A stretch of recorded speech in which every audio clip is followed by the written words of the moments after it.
the cold weather came back, and I'm being really dramatic about it. Like, really dramatic.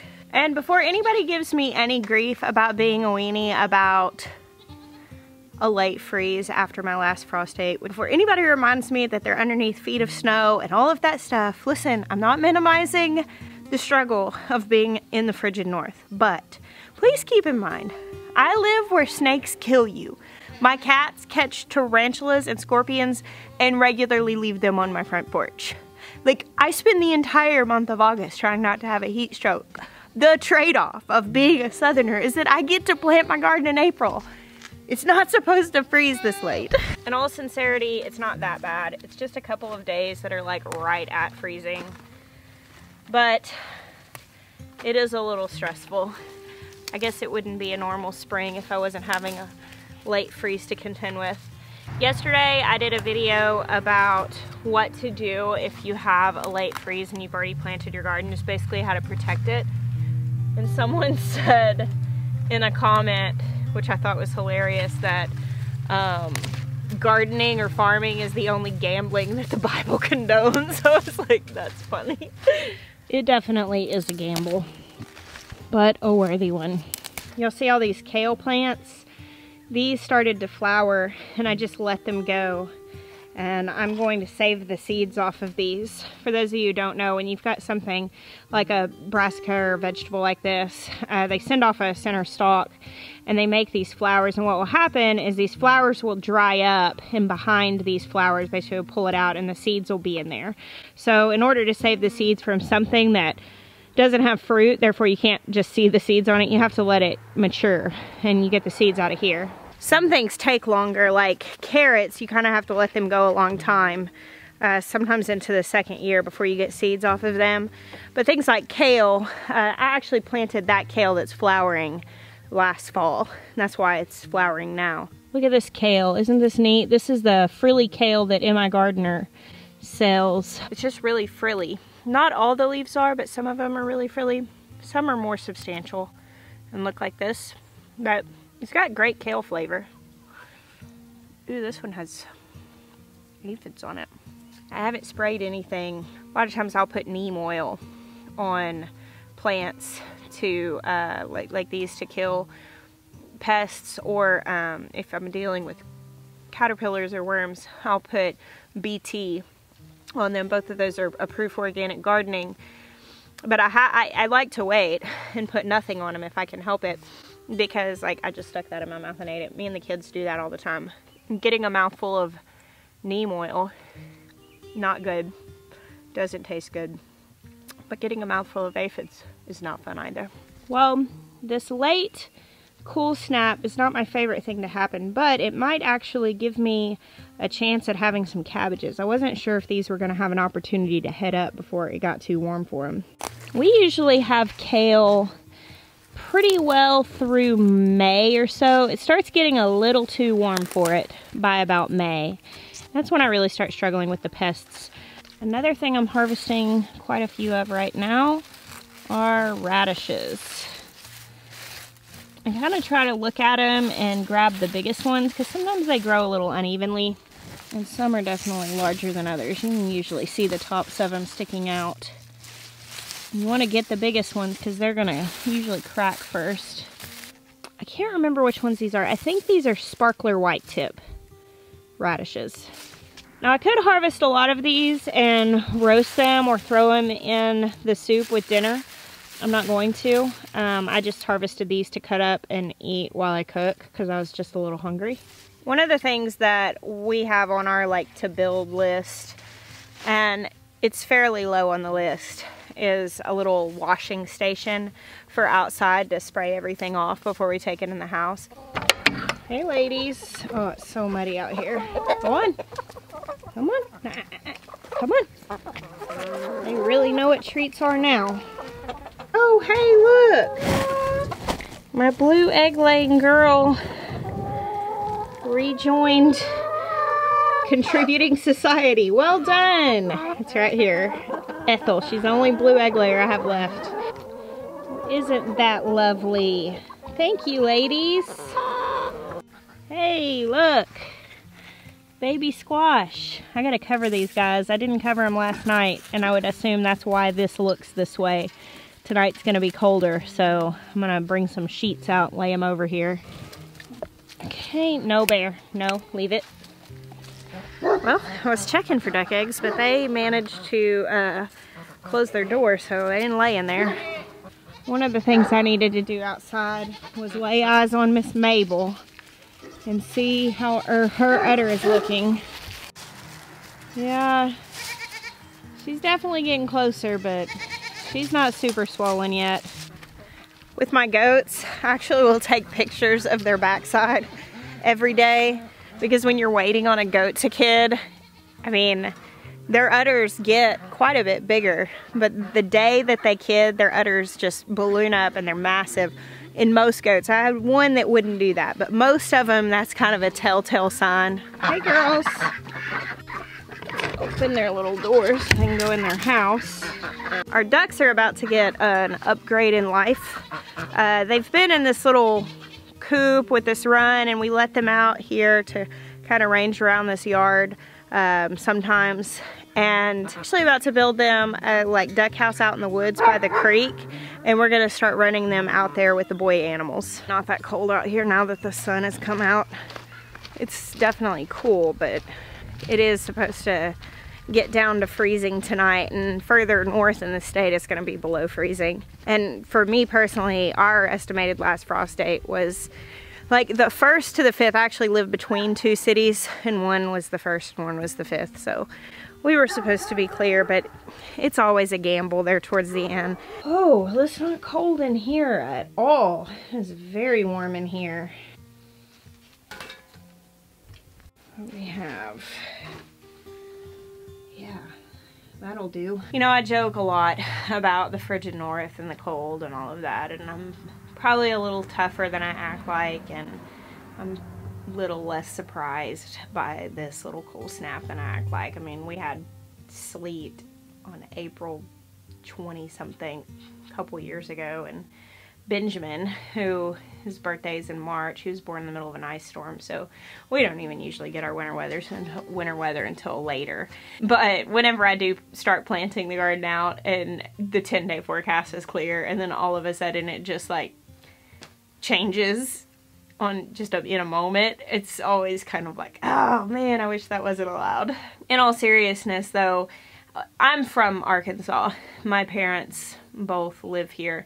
Maya is originally from Oklahoma. I did not choose to live here because of the growing zone or the lax homestead laws. I mean, we have a lot of freedoms here as far as like homesteading and homeschooling and all of that. Arkansas and Missouri are both really good states to live in for what we do. But we didn't choose it because of that. This is where we live. It's where I'm from. That said, now that I am a gardener, and I am so spoiled to like a 200 some odd day growing season, I can't imagine living somewhere with really long winters. But, you know, I mean, I understand if that's where you're from, that's what, you know, it's where you're from, that's where your roots are. I do have a lot of viewers. A lot of you, you know, you live in more northern climates, you live in shorter growing seasons, and I love when you guys comment how things work for you. Especially because, I mean, it offers something that I can't offer to people. I've never grown in a climate that wasn't southern. This is where I live. This is where I've always gardened, is in the South. Learned a lot just from reading comments, or if I try something and people say, well, will this work in zone 5? Will this work in Michigan? Will this work here, there? And I don't know. I've never tried it. But when you guys comment, hey, I was successfully able to overwinter lettuce under a tub in zone 5, or I was able to successfully do this or that, it adds so much value. So thank you for that. I really appreciate that engagement on these videos. Some of my tomatoes are getting a little on the tall side. I would have put them out this week, but I saw the forecast had changed, and you can see here that is fairly tall.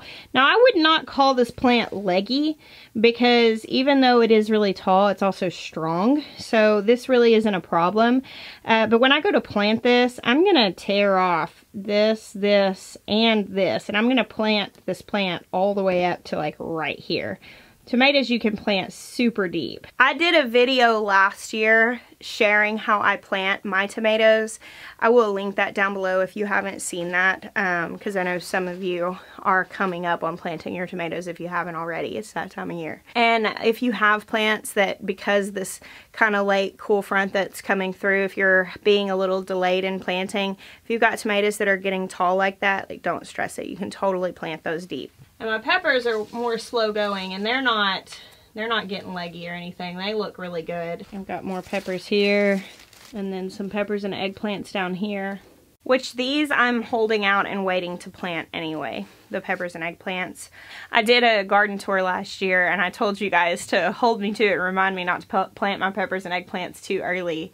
And you have. I have been tagged or commented multiple times on that video. Hey, don't forget that you said this. And that is a real perk to YouTube. With the eggplants, I'm not 100% sure if they're actually stunted by the cool nights. The thing with the eggplants that I deal with is that flea beetles are awful here. You know, early in the spring, like right now. If I put these eggplants out, they'll be lacy looking in just a matter of days. However, with garden pests, many pests that you deal with in your garden, they have like a life cycle. They're not always there. So for instance, like I deal with squash bugs really bad in the spring, but I go grow squash in the fall with really no issues. They like hornworms. Whenever you have hornworms on your tomatoes, you'll be dealing with hornworms and dealing with them and dealing with them and dealing with them. And then all of a sudden they're just gone. That's because they all went into their cocoons to become moths. All of the pests that you deal with in your garden have life cycles. And so a lot of times avoiding those, when you're trying to garden organically, you are trying to avoid those pests getting your food instead of you. A lot of times it just is a matter of planting at a different time. And I think that planting the eggplants later will help me avoid those flea beetles early. Because what happens is they struggle with the flea beetles and then they never quite become super healthy plants. The peppers just don't like cold nights, so I'm waiting on them. They just thrive once the days get hot and the nights are warm. They do not like cool nights like this, and they'll end up a little stunted. So check this out. This is gonna be like an herb spiral. It's gonna be really pretty. And then over here, I've got a couple little places. Now these are puny little guys because I planted them a little on the late end, but this is asparagus. I put asparagus crowns all in this bed. I've got green asparagus and purple asparagus, which we won't be harvesting this for like a couple of years. Oh, and look at this. The comfrey is blooming. Isn't that beautiful? And down here I've got frost damaged morning glories coming up in this trough. Strawberries don't mind the cool weather. Look at that. Baby berries. I've had a lot of comments about the kiddie pool garden where a lot of people have said that they'll only last one season, but this is actually a 2-year-old kiddie pool. I want to say this is 2 years old. The color's definitely faded on it, but we've had it here with these strawberry plants in it since last year, and we'd had the pool before that. Man, these strawberry plants are covered, and they still have tons of blossoms. I need to put a net over this. Birds love strawberries, and as soon as those start turning colors, if the birds can get to them, they will. So I'll just put like some netting over this pool and kind of tuck it into the edges. But this pool's still holding strong, and I really like it for a strawberry bed. Oh, look at all my tomatoes. Hello from the other side.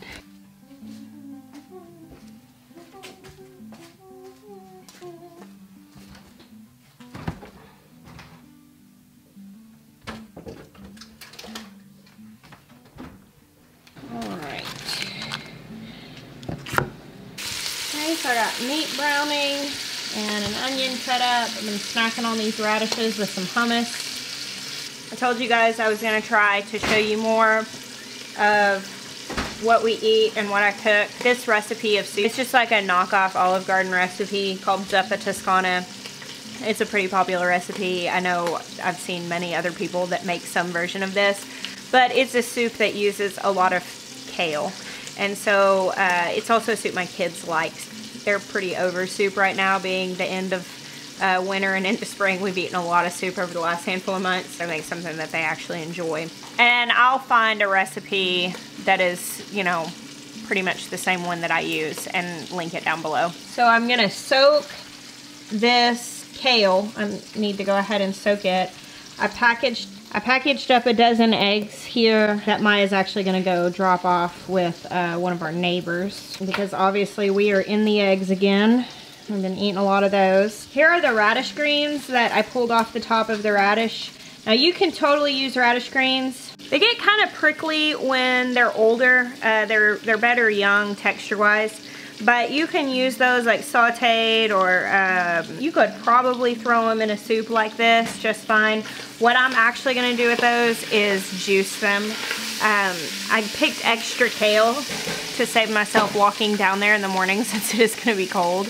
And so I'll just take those radish greens and this kale, wash them off good, soak them, and then stick them in a cup of water like you would cut flowers, and leave them on the counter. And then in the morning I'll just run it all through my juicer with some celery and carrots and apples. I think is probably all I have at this point. Some of these radishes that I picked, you can see some of them had started to get a little holy and pithy inside. They just got a little big, and we have had some really warm temperatures. They're still edible, they're just a little spicier. The best parts though are the really young ones. Since it's been cool, they're still fairly sweet. And with hummus, they kind of taste like the earth, like in a good way. Well, y'all, that's about it for me today. I think we're gonna part ways. I'm gonna finish cooking this dinner, serve it to my boys, probably swing through one more time and double check that everything is covered. I think that this will be the last cold night that we have for the spring. I always remind myself when I'm anxiously waiting for the current season to be over, the end of spring, the end of winter, I remind myself that soon the harvest will be so great that it will be overwhelming. And that helps a little sometimes, maybe. Thank you guys for hanging out with me today. I bless you. Until next time.